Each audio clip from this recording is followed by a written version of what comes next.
Alright, good evening guys, Tush coming at you. It's Sunday, March, I'm gonna guess at it, 23rd? No idea.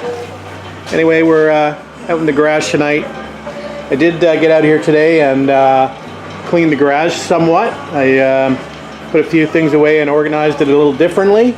I cleaned up all of my sandblasting debris, for the most part anyway. Put that bin away, so things are looking good over in this area, or a little bit better, a little cleaner in this area anyway. I thought I'd come out and do a small project tonight. I've got to work tomorrow, fortunately. I don't know if things are bad for a lot of people out there, but we'll continue on the best we can until we can't. So I'm going to do a little project tonight, and it's a little detailed project. So this is the signal stock from my Alfa Romeo Spider, my 81 Alfa Romeo Spider. And you can probably see here that someone's done a little bit of a job to try to repair this in the past. And I found this actually under my driver's seat, so it had actually fallen off, so the repair wasn't very good. So what I'm going to try to do is I'm going to try to slowly sand off, grind off this bunch of epoxy on here to reveal the actual piece that I'm working with, and then eventually we'll get around to trying to come up with a better solution to attach this and fix this a little more permanently. That's my first course of action. The second course of action would be to buy a whole new unit. Unfortunately, they're pretty expensive on the Alphas. They're about $300 US, I think, for a new switch gear, and that there's 3 actual levers on the gear. You can't just buy the one, you've got to buy the entire unit, and like I said, it's fairly pricey. So I've got a bit of an oddball year for an Alfa Romeo Spider, an 81, so sometimes the parts can be a little bit more difficult. It was kind of a changeover year when they were moving from the Spica mechanical to the Bosch electronic fuel injection, so it's a bit of a crossover, and some of the parts availability are a little bit more difficult, and it's a little bit more difficult to figure out what part you actually need. Anyway, we'll do the best to clean this up, and like I said, I'm going to break out the Dremel. I got my little Dremel tool kit here. We'll figure out what we're going to try to use to do this. I think we'll just grab probably a small, something like a little sanding disc to begin with, or I've got these little grinding wheels. So we'll try those first, and we'll try to expose or get rid of most of this big blob of epoxy on here first, and hopefully we'll not go too far down into the actual part itself. Although, again, I don't know what it's supposed to look like, but anyway, I may as well start somewhere. So let's grab the Dremel. Alright guys, I spent a couple of minutes cleaning it up, but I have a feeling this is going to be a non-recoverable project. Looks like it's pretty severely broken. It looks like they might have tried to kind of reinforce it with some wire originally. You see some wire wrapped around here originally, and it looks like there's a crack down here as well. So anyway, that's about as well as I can clean it up. There's probably quite a bit of stuff still left in here, but I don't have the other part. Obviously the other part is broken off inside the steering column, the actual switch mechanism itself, so I'll have to actually see what that looks like, but I don't think this is going to be recoverable, but we'll see once we get to working back on the Alfa Romeo. I just wanted to expose that the best as I could and get that extra epoxy off there, and I've done that, so with the exception of this little bit as I mentioned in here, but yeah, it's looking like we're going to be needing a new switch. We'll find out later on. Alright guys, I thought I would just give you a quick update on the TR250 project while I'm out here on Sunday evening, as far as next steps is concerned anyway. So what I think I'm going to do now is I'm going to start working on the top side of this bonnet, since as you know we've completed the bottom side. We've refitted that structural piece, and we've epoxy primed the bottom of the bonnet, so we're ready to kind of move to the top side. So there's a few steps that need to be done before I want to start doing any body work on this. First thing I want to do is I want to attach these fenders solidly. They're only attached right now by a couple of fasteners, and they're not really tightly affixed anywhere to the body tub. So I want to fix those 100% on both sides, obviously. So that's number one. Number two is I want to refit the hood hinges, or the bonnet hinges, and my my bonnet strut tubes that I'd shown you previously. Number 3, I want to do the bonnet catch and latch mechanism, so we can get the hood aligned with that. Number 3, I want to, or sorry, number 4, I guess it is. I want to get the bonnet buffers installed so we can sort of work on the heights in the corners of the bonnet. I know I'm going to have a bit of an issue here. It's a little low. You probably don't recall, but Lynn and I actually tried to work on this at one day. We tried to do a little bit of shrinker and stretcher work on it, but there's 2 layers of metal there, and it's just too difficult to move the metal, so that didn't work. So we'll have to come up with another solution in that area. So that's what the plan is anyway. Before we do any body work on this, we'll get the hood all aligned. We'll get it sitting on its buffers. We'll get it sitting on its catch. We'll make sure that the struts are installed properly, and we'll get the bonnet operating as it should before we go ahead and start to do any body work on it. So that's the plan anyway. So that, I'm sure, will take me a little bit of time. Probably it'll take me the entire week to do that. Even if I get out here and do a power hour each night after work, I'm sure it'll take me a little bit of time. So anyway, we'll start that tomorrow. So stay tuned, and we'll see you during the week. All right, guys. Talk to you later. Thanks for watching. All right, guys. It's Monday night, the 23rd of March. I think I said it was the 23rd yesterday, but I was wrong. Tonight is the 23rd. Anyway, just coming up to 9 p.m. and I figured I'd come out here and try to do a little bit of work in the garage, although it's a little bit late tonight. I figured I would at least get the fasteners all ready to go for the bonnet, hinges, for the fenders, etc. For the, I'll have to try to find that bonnet catch plate that we're going to install. The buffers I've got in there, I just need to find the actual hardware for them. So just really gathering tonight to get ready to move on tomorrow night. So I'll see what I can find as far as parts are concerned, and then that'll probably be it for the night. But at least I'm out here. All right, guys, just coming back for a quick update. Found the fasteners for the front and rear fenders. Just a bit of a jumble right now, so I think what I'm going to do for the rest of the night is take these inside. We'll take a look at the parts book, and we'll figure out what is required for each fender, front and rear, and we'll break those into little hardware kits. So we'll do that tonight inside on the coffee table, where we're watching a bit of TV. And I did find the rest of the items I was looking for. This is the bonnet, I guess we'll call this the bonnet latch, which fits on the underside of the bonnet. So it's the little safety hook on here and the spring. Here's the bonnet catch, and obviously all these need to go into a sandblaster and get cleaned up. We may do that tomorrow. We'll see how we do. I found the hood hinges and the strut mounting points. I'd bag those up nicely. What is this over here? Oh, these are the old fasteners for the bonnet. I just dragged that bag out. We upsized the fastener for the actual hood hinges, so these are the old fasteners. I just have them standing by for no apparent reason. And then we've got, I was missing the windscreen attaching, one of the attaching brackets, let's see, over on this side. So I've found that. So what I'm going to do is I'm going to actually just put that on the car so I don't lose it again. These are not available from any of the parts vendors, so if you lose it or damage the one you have existing for your car, you'll have to find one probably on eBay or elsewhere. A couple other quick things I picked up. This is the old emergency latch for the bonnet catch, if that makes sense. This was came into the footwell compartment of the passenger side and stuck up. So it's just an auxiliary mechanism in case the main cable breaks.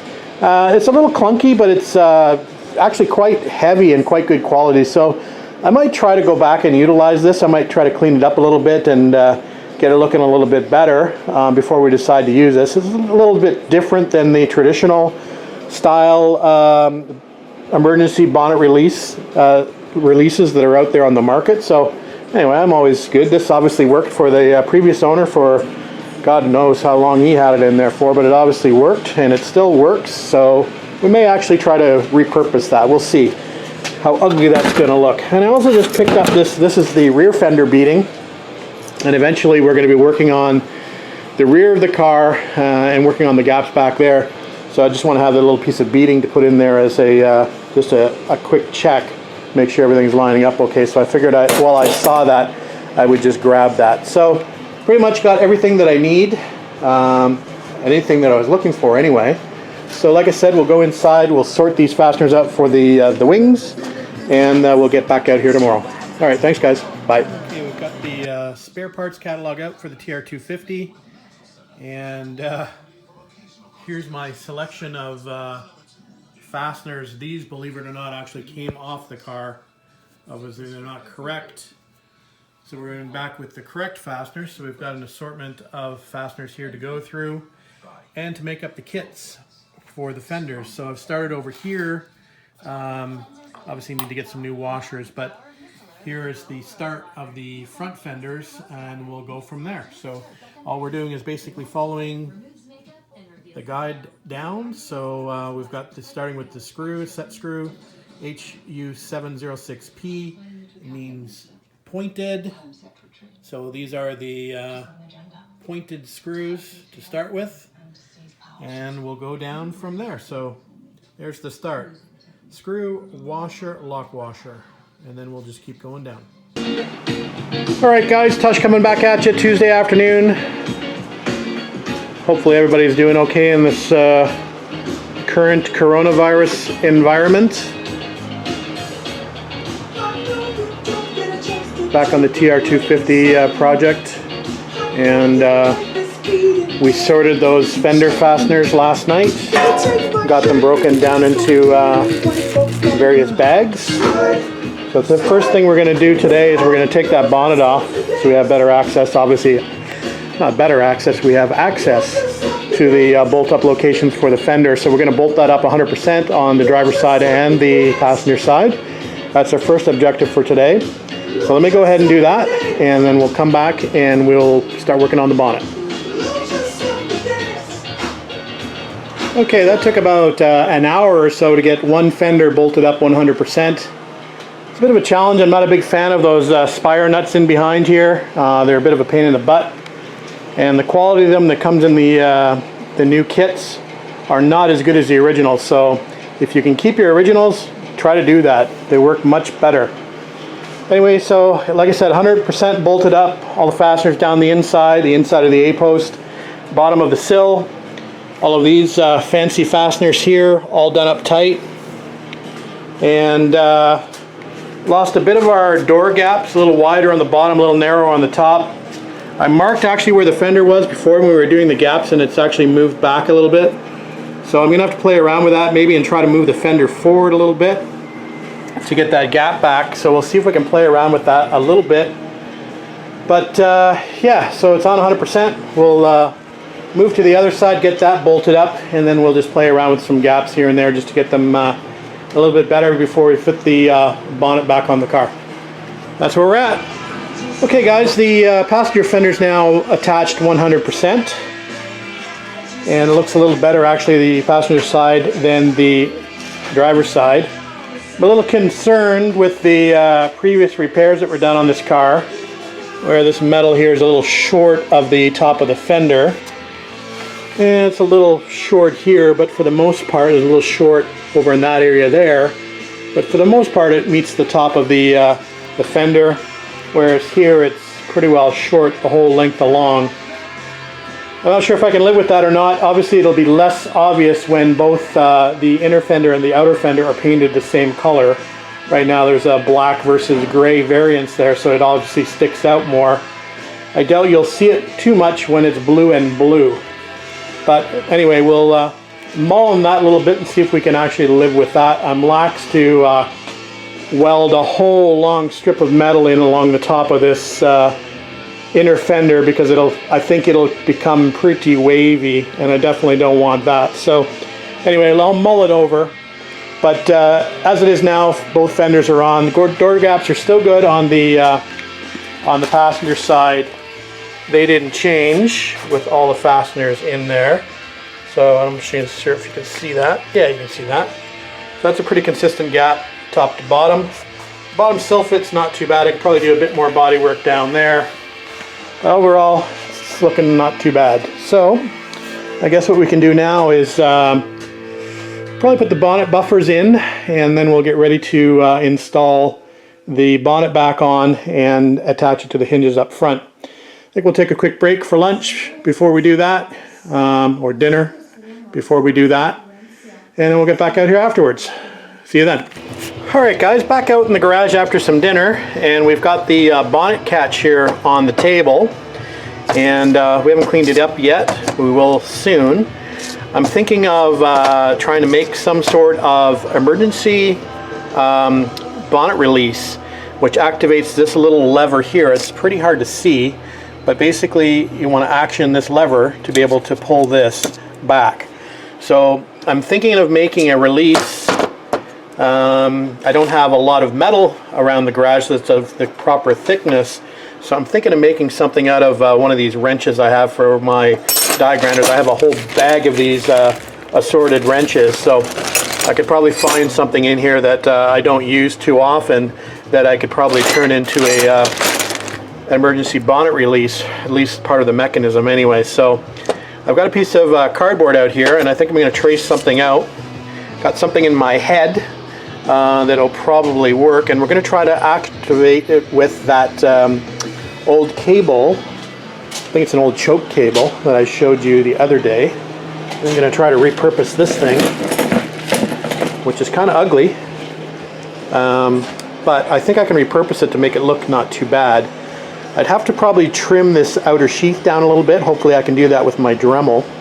So anyway, I'm going to work on it and see what I can come up with. I can always go back and rethink it if this doesn't work, but obviously the intent is to, this would be situated on the inside of the passenger's compartment, just above the foot area, and you just pull down to be able to activate the lever that's actually on the bulkhead here. So I'd have to drill a hole back through. Again, this was used initially, so actually that might even be the hole for it. I don't think it's big enough though. So anyway, we'll figure something out. I'll take you through my thought process eventually when I have a few little things drawn out on paper. Okay guys, here's where we're at so far. So we've cut this little piece to activate that little mechanism. I've just got a quick bolt and nut in there. I'm gonna have to put some washers in. Probably if I could find some nylon washers, that would be good. But anyway, so basically the action is going to be like this. So what I need to do now is to attach a cable to this end piece over here. We're going to bend that out from the body a little bit in order to be able to get probably a thin bolt in the back. And I think what we'll try to do is drill a hole through it and put a lock nut that's going to pinch that cable from that choke cable. So that's the thought process, so let's see if we can go ahead and do that. Alright, I don't know if you're going to be able to see this or not, but you see I've drilled a little hole through this bolt, or this set screw. So that's just wide enough for this wire to fit through from the cable. And then we've got a lock nut which is going to lock it against the bracket. So we'll go ahead and we'll fit that now and see if that works. Alright guys, so we have the catch attached to the bulkhead now. So again, that's sort of how it's going to work. Something like that. Again, this mechanism is still going to be hooked up to the regular cable that comes from that side of the car. So this is the main cable hookup here, and this will be the backup cable hookup here. So what I need to do now is I need to drill a hole somewhere down here to put this in the passenger side footwell. So we're just going to try to drop a plumb, I think, from this line here down to the bottom here and see where that falls. And we'll drill a hole through there. If we don't like it, we can always weld it back up. Alright, so we've now got the cable in place. So now we're just trying to determine how much we need to trim this. So I've marked a couple of lines on the cable, the sheath, where I'm going to try to remove the sheath and leave the inner cable. So this could be a make or break. If I cut through the cable, then it's all over. So got to go low and slow on this to be able to detach that outer sheath from the inner cable. So we'll see how that goes. If I don't come back, you know what happens. This should be uneventful now because I figured out that I can remove the outer or the inner cable from the outer sheath. There's a couple little dimples here that I was able to pull the inner cable out. So should have no problem now, just cutting through where I marked it. and then reinserting that inner cable. So we'll go ahead and do that now. Alright guys, Thursday PM, and we're back on the emergency bonnet release fabrication, let's call it. So we repurposed, I guess where I left you off, I hadn't shown you how this thing works. To be honest with you, I sort of got fed up, I guess it was Tuesday night that I was out here, just with the adjustment on it. So now I've got some more patience. I came out and did a few more adjustments, took it off the car, trimmed down the sheath a little bit, as it was a little bit of an interference when I pulled it down all the way. So we trimmed that up and reinstalled it. We actually even polished it up a little bit. There's a nice little brass piece. I'll sort of get a closer look in on it afterwards, after I show you how this works. But I polished that up with a little bit of steel wool. I cleaned up the outer sheath a little bit. It could be done a little bit more. So we've got it looking not too bad. It's definitely more functional than what it was before. Previously on the car, I don't know if you can see where I'm pointing here, there used to be a hole here, I believe, somewhere around here. And the guy had it set up that it was a side pull, so he had the cable coming up across to this point here, threaded through this little bracket, and then it picked up the arm here. So he had this kind of ugly cable that came across up here, which was very visible. So what I've decided to do is put it in a more traditional spot and bring it towards the back of the car.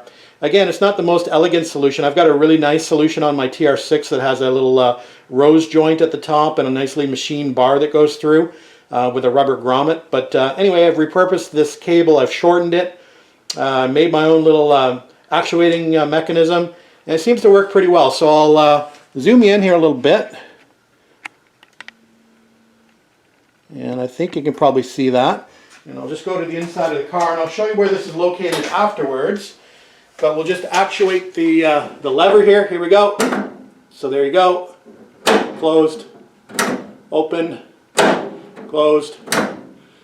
So that seems to work pretty well. A for effort anyway.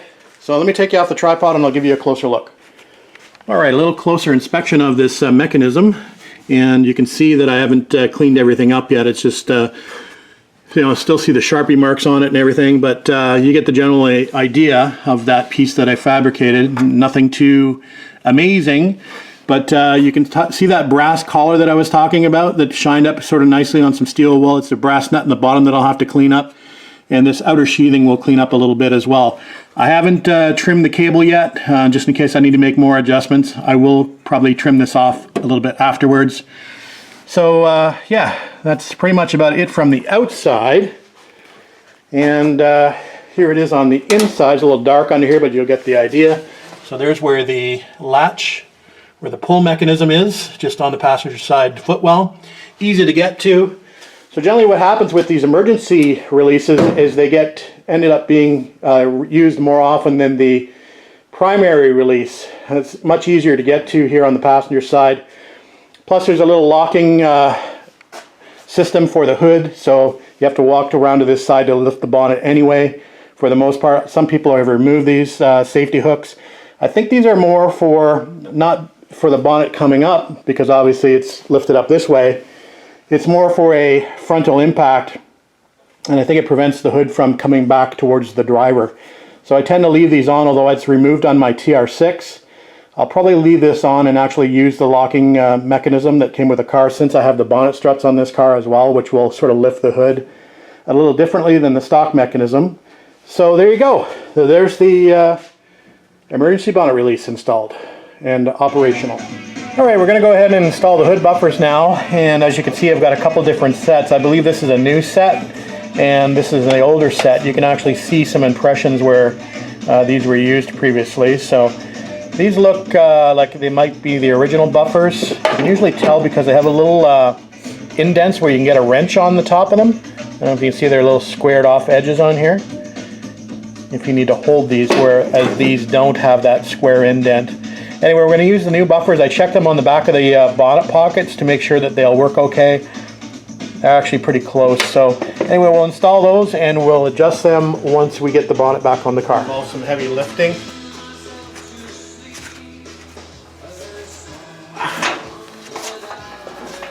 These are not exactly light. They're a little awkward.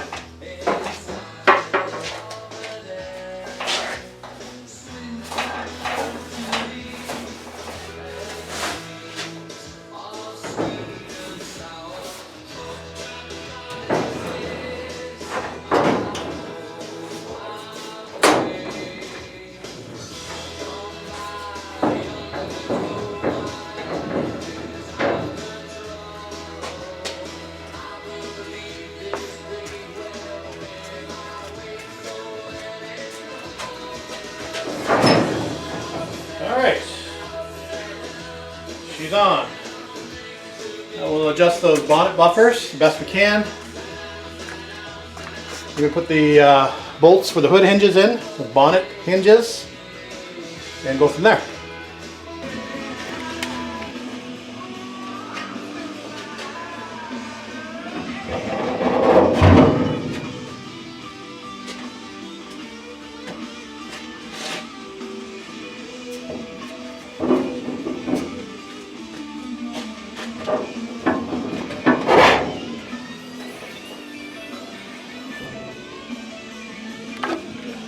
Alright guys, we've got the bonnet fitted back on the car, got the hood struts back on, we've got it aligned pretty well. The gaps are not bad, they are not perfect, but I think they are something that I can live with at least. Let's just say they're better than what they are on my 60 TR3A. So this car has obviously had a lot of work in its past. We've got the front fenders lined up pretty well. It could probably go back a touch. Gaps are a little large in the front and they shrink down towards the length of the hood. Same on this side. Probably a little less drastic at the front. Not much I can do about that, unfortunately. Got the buffer set in so the height is good. The gap along the back is consistent all the way across. Like I said, I might want to try to bring that back 1/8 of an inch. Should be able to do that, but again, I don't want to screw up this line at the front of the car either, where it's actually pretty darn good at the moment. So anyway, we've got pretty much done what we want to get accomplished for now. I didn't put the catch on the bottom of the hood yet. Let me just lift this back up. So that's still got to go back on. So we might do that just to affix that, get it locked in before we start doing the bodywork on the top of this bonnet. There is a certain technique that you need to do in order to line this piece up with the catch piece. Otherwise the bonnet can get locked in place. Generally it's just a piece of masking tape over the top here, a little grease on the bottom of the spring, sort of drop it down and see how you're doing as far as alignment. There's a bunch of slots built into this mechanism down here where you can actually move it around a little bit on the bulkhead to align it, but you definitely don't want to just screw it in there and slam the hood shut because you might have a problem. Anyway, we might do that now and then take a break for dinner. Alright, we've got our piece of tape applied. We've got a little bit of grease on the spring. So we're just going to let the hood down and see where that contacts and move the fitting appropriately.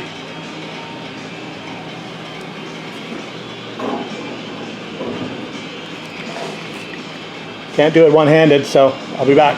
Alright, not too bad for a first attempt, but you can see it's off. You can see the, hopefully you can see the top of the circle up in here, and we're down here, so we're going to move that proportionately. So there's a bit of trial and error, but we'll get it eventually. You can also adjust the height of this catch as well. So we're going to work on the alignment first, and then we'll work on the height. Alright guys, third time's a charm. That's looking pretty good. That's pretty well centered now. So I think what we'll do is remove the tape and we'll do a test shut. And hopefully my emergency release works okay. If not, there's plenty of room with the engine out to get under here and manually manipulate this lever. Anyway, we'll give it a shot, see how we do. Wish me luck. Alright guys, we managed to get the bonnet closed successfully. It's a little bit loose over here. I don't want to really put the buffer up because it's going to raise it above the body line. So I may have to bend this corner down a little bit. We'll see. I actually may need to drop this fender down a little bit. It looks a little high here. So I think that's going to go down a little bit. That's going to help that back there. I think I definitely need to push the hood back a little bit to lessen this gap. If I look at the front here, I've got a little tiny bit I can move it back, so we'll probably play around with the hinges after we grab a bite to eat. But other than that, let's check out the bonnet release and see if that works. Let me see if I can put you on the hood here. Hopefully the camera won't fall over, but might get a little bit of a bump. Let's see here. Yeah, let's see if that works. Hopefully you don't fall on the floor. Actually, let's move you up a little bit. Yeah, less of a chance.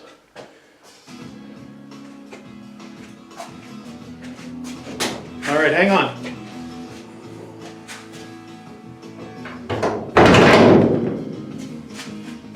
That worked pretty well.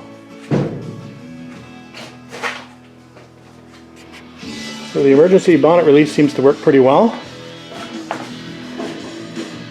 There we go. Now up on our struts. They work pretty well. So all in all, pretty good. Again, just going to work on some gaps. I don't want to go too crazy, but I want to make sure I can get it right before obviously this goes to paint. So at least I'll know I can get it right when I go back to assembly. I may even drill the hinges a little bit to put a mark on them where they actually work once I get it all aligned. And we may actually drill this as well. Put a little hole here to align this. Help align it when we go back to assembly.